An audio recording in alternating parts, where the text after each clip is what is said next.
čia ne apie koncertą, čia ne apie premjerą, čia yra mano kelias, tiesiog į transformaciją tam tikrą. Ir va tai suriais momentais atsistoji, jau supranti, kad tu negali jau išsiųsti to laiško. Atrodo, kad viskas, kas buvo prasiūta gerai, tiesiog plyšta per savo siūles dabar. Naktį šokti su vilkais, žiūrėti mėnesieną.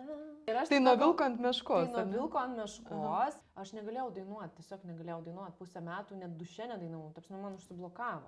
Ir čia tai viskas susijėjo, ta visa prasmė. Ir apie tai, kad mes turim visas tas moterų dalis savyje. Ir visas jas priimti, visas jas pagerbti, visas jas mokėtų ir paleisti. Pasikinkom bangas, nepaleidžiam. Ir savo medalį gali pats tik tais užsikabinti. Kodėl aš dabar, o jeigu dabar aš pabandysiu ir man per 10 minučių tas tekstas pukšt,